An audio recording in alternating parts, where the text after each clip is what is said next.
curta o vídeo e se inscreva no canal Audioteca ANCAP. Audioteca apresenta Bastiat vs Proudhon. Terceira carta, por Pierre-José Proudhon.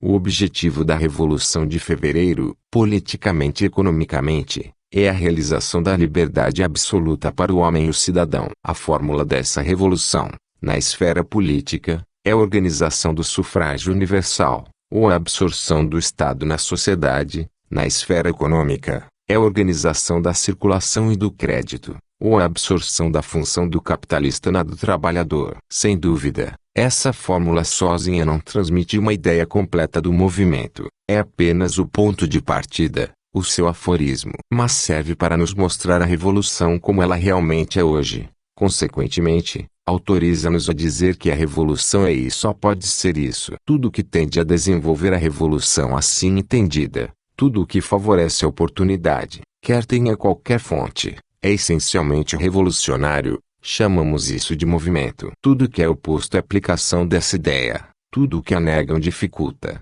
seja o produto do demagogismo ou do absolutismo, chamamos de resistência. Se essa resistência originar-se do governo ou agir por conivência do governo, torna-se reação. A resistência é legítima quando age de boa fé e dentro dos limites da liberdade republicana. É então apenas a consagração do pensamento livre, a sanção do sufrágio universal. A reação, ao contrário, tendo como finalidade, em nome da autoridade pública e no interesse de um partido, suprimir pela violência a manifestação da ideia, é um ataque à liberdade. Se assume a forma de uma lei de exílio, de banimento, de transporte, etc., é então um crime contra a soberania do povo. O ostracismo é o suicídio das repúblicas. Ao dar conta em Lavoix do Peuple do plano para uma taxa sobre o capital apresentado pelo Sr. de Girardin, não hesitamos em recebê-lo como uma das mais ousadas expressões da ideia revolucionária. E embora o autor desse plano tenha sido e talvez ainda esteja ligado à dinastia de Orleans,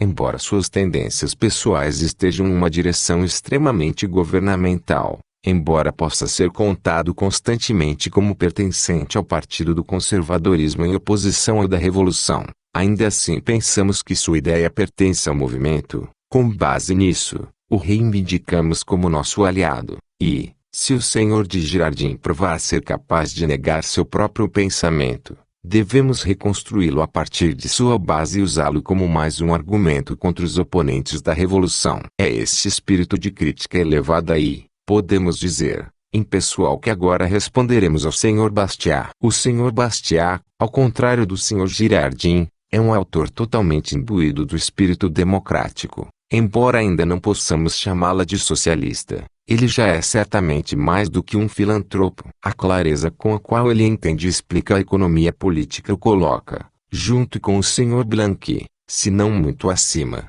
pelo menos muito à frente dos outros economistas, discípulos fiéis e imóveis de J.B. Say. O Sr. Bastiat, em suma, é dedicado corpo e alma à república, à liberdade, à igualdade, ao progresso, como provou brilhantemente várias vezes com seus votos na Assembleia Nacional. Apesar disso, consideramos o Sr. Bastiat como membro do Partido da Resistência. Sua teoria do capital e do juro, diametralmente oposta às tendências mais genuínas e às demandas mais irresistíveis da Revolução, nos justifica nisso. Que nossos leitores, seguindo nosso exemplo, sempre separem pessoas de princípios. Da discussão e da caridade sairão ganhos. O Sr. Bastiat começa sua resposta com uma observação notavelmente discriminatória, que podemos lembrar com mais efeito, já que se aplica diretamente a ele.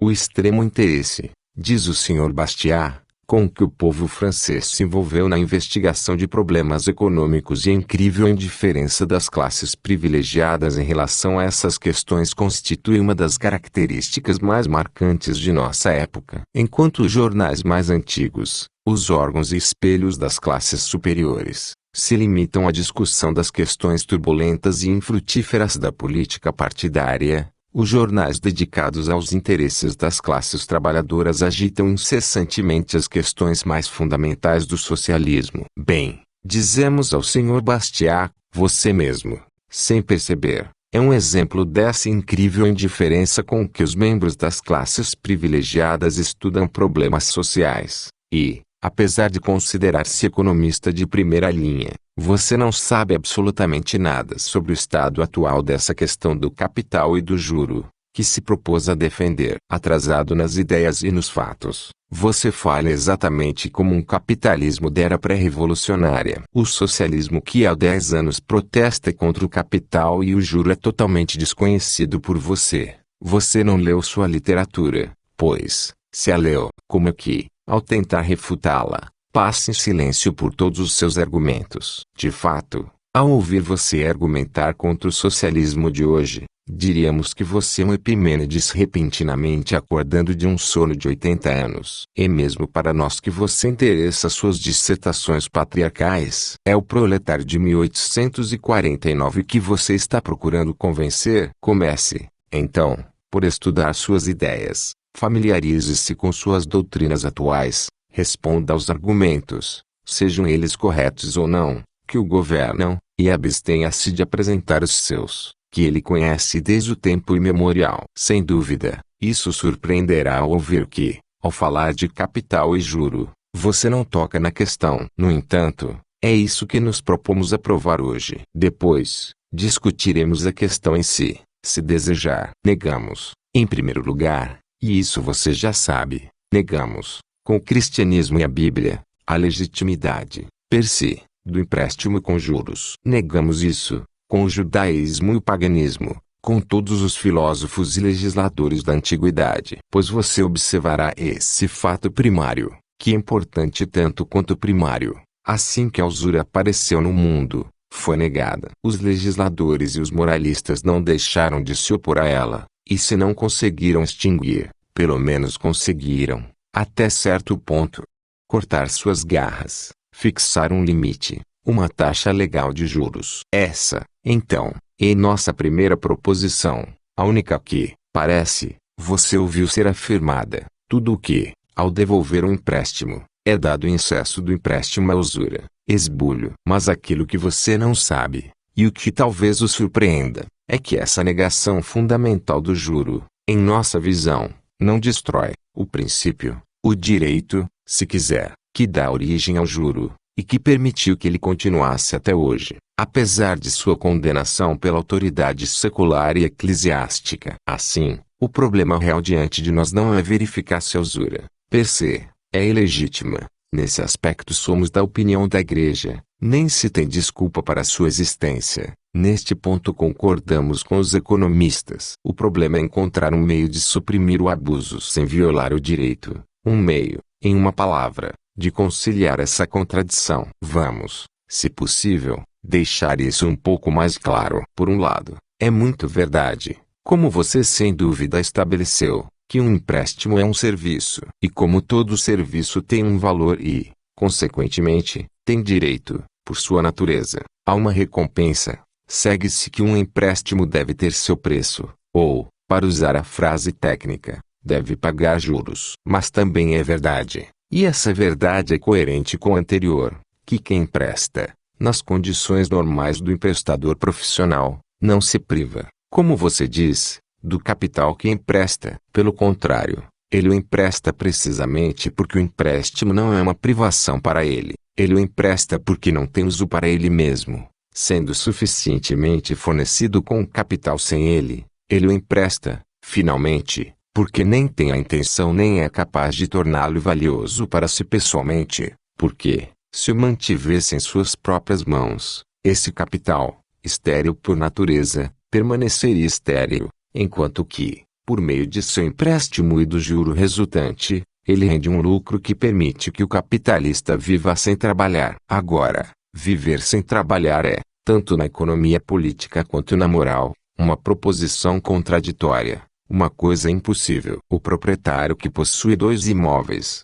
um em Tours e outro em Orleans, e que é obrigado a fixar sua residência no que usa, e consequentemente abandonar sua residência no outro, pode esse proprietário alegar que se priva de algo, porque ele não é, como Deus, onipresente em ação e presença, tanto quanto dizer que nós que vivemos em Paris somos privados de uma residência em Nova York. Confesse, então, que a privação do capitalista é semelhante à do mestre que perdeu seu escravo, a do príncipe expulso pelos seus súditos, a do ladrão que, desejando invadir uma casa, encontra os cães de guarda e os habitantes nas janelas. Agora, diante dessa afirmação e dessa negação diametralmente opostas uma à outra, ambas sustentadas por argumentos de igual validade, mas que, embora não harmonizem, não podem se destruir mutuamente, qual curso devemos tomar? Você persiste em sua afirmação e diz: você não quer me pagar juros. Muito bem. Eu não quero emprestar meu capital para você. Tente trabalhar sem capital. Por outro lado,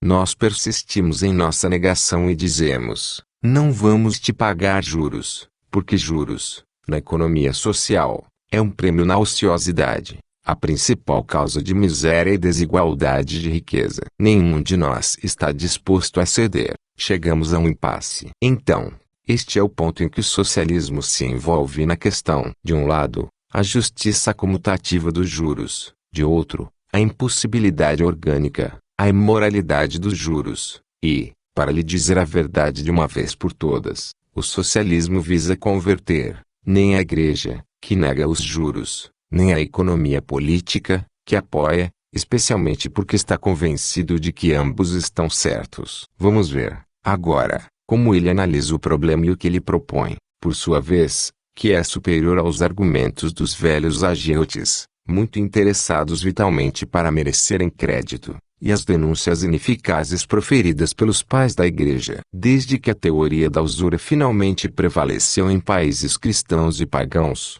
desde que a hipótese, ou ficção, da produtividade do capital se tornou um fato prático entre as nações, vamos aceitar essa ficção econômica como aceitamos há 33 anos a ficção constitucional e vejamos o que ela resulta quando levada ao seu limite. Em vez de simplesmente rejeitar a ideia, como a Igreja fez, uma política infrutífera, vamos fazer dela uma dedução histórica e filosófica, e, já que a palavra está mais na moda do que nunca, vamos rastrear a revolução. Além disso, essa ideia deve corresponder a alguma realidade, deve indicar alguma necessidade do espírito mercantil, senão, as nações nunca teriam sacrificado as suas crenças mais queridas e sagradas. Veja, então, como o socialismo, inteiramente convencido da inadequação da teoria econômica bem como da doutrina eclesiástica, trata, por sua vez, a questão da usura. Primeiro, observa que o princípio da produtividade do capital não distingue pessoas,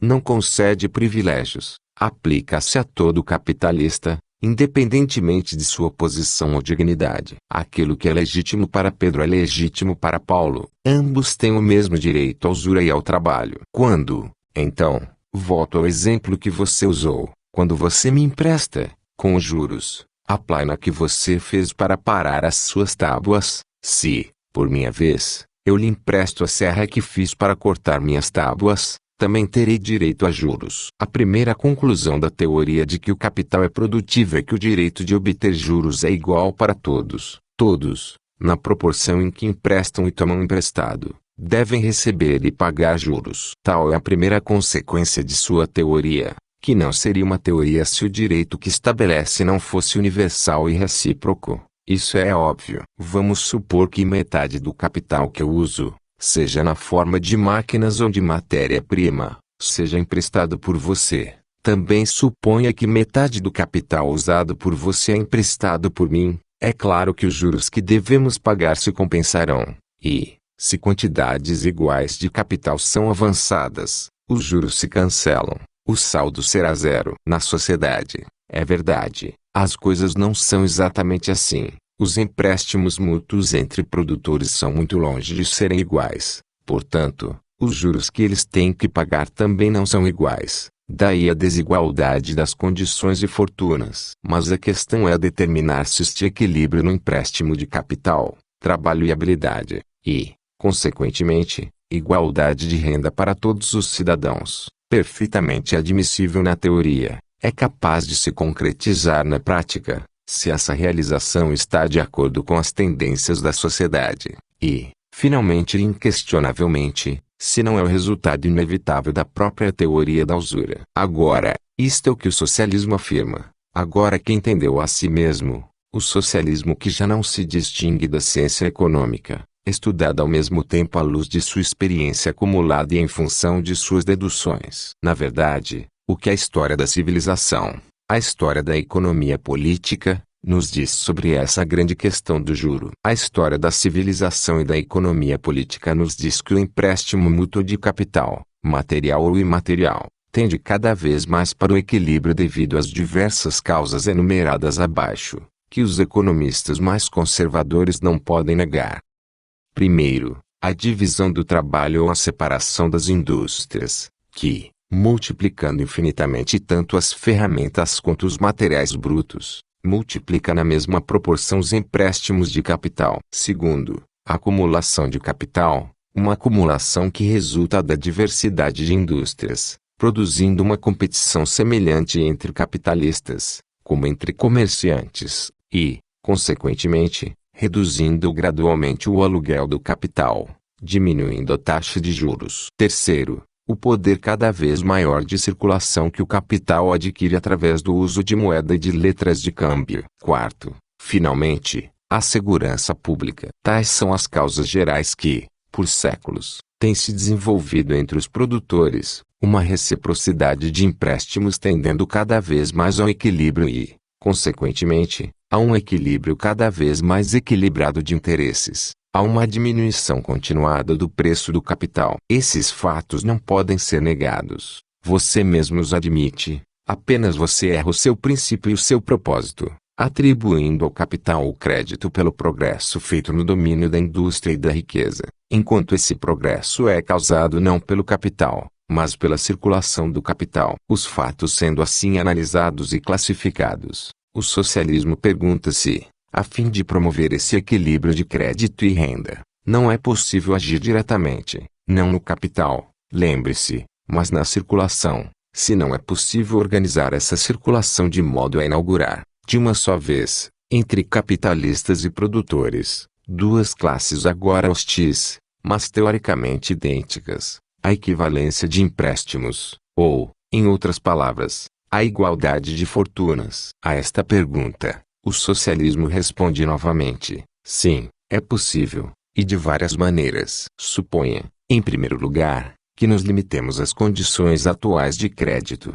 cujas operações são realizadas principalmente através da intervenção da espécie. Suponha que todos os produtores na República, com mais de 10 bilhões, taxem-se, cada um, na quantia de apenas 1% do seu capital. Esta taxa de 1% sobre o montante total do capital do país, tanto real como pessoal, seria de mais de 1.000 milhões de francos. Suponha que, por meio desta taxa, seja fundado um banco, em concorrência com o banco, mal chamado, da França, descontando e dando crédito em hipotecas a uma taxa de metade de 1%. É evidente, em primeiro lugar, que a taxa de desconto em papel comercial, a taxa de empréstimos em hipotecas, o dividendo de capital investido, etc., sendo metade de 1%, o capital em dinheiro nas mãos de todos os agiotas e emprestadores de dinheiro seria imediatamente atingido com uma esterilidade absoluta.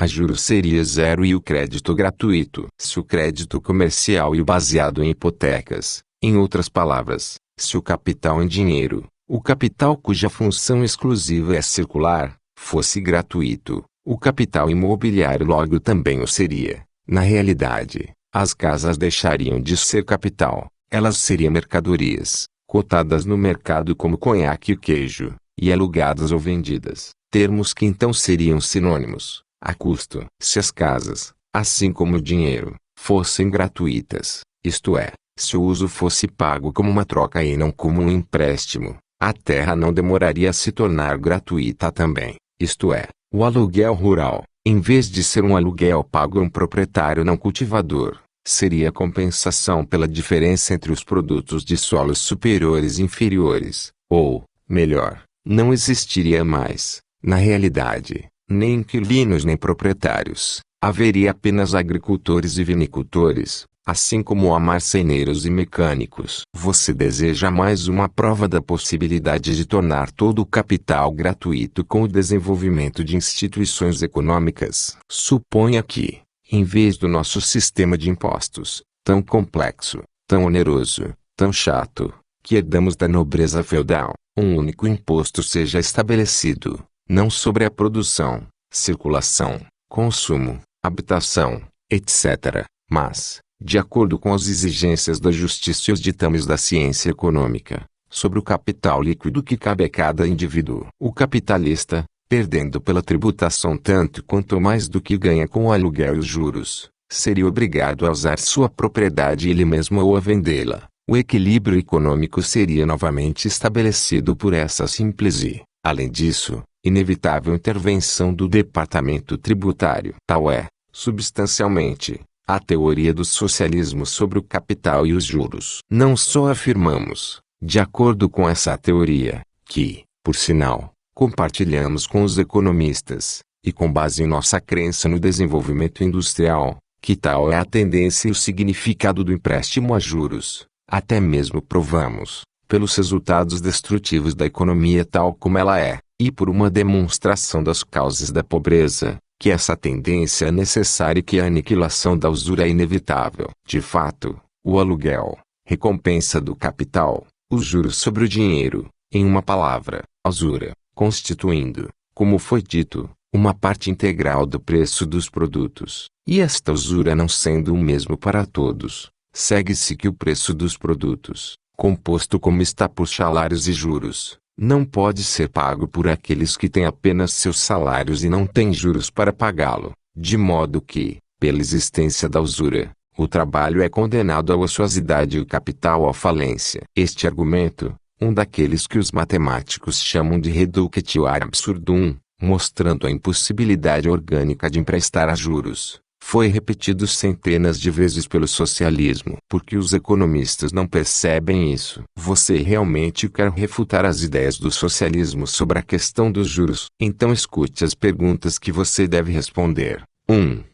É verdade que, embora o empréstimo de capital, quando visto de forma objetiva, seja um serviço que tem seu valor e, portanto, deve ser pago, esse empréstimo, quando visto de forma subjetiva, não envolve um sacrifício real por parte do capitalista, e, consequentemente, não estabelece o direito de fixar um preço nele. 2.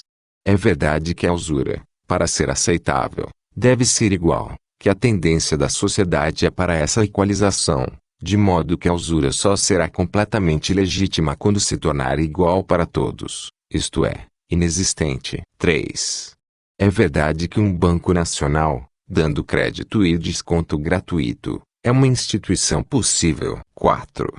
É verdade que os efeitos da gratuidade do crédito e do desconto, assim como da tributação quando simplificada e restaurada sua forma verdadeira, seriam a abolição do aluguel de imóveis e do juros sobre o dinheiro. 5.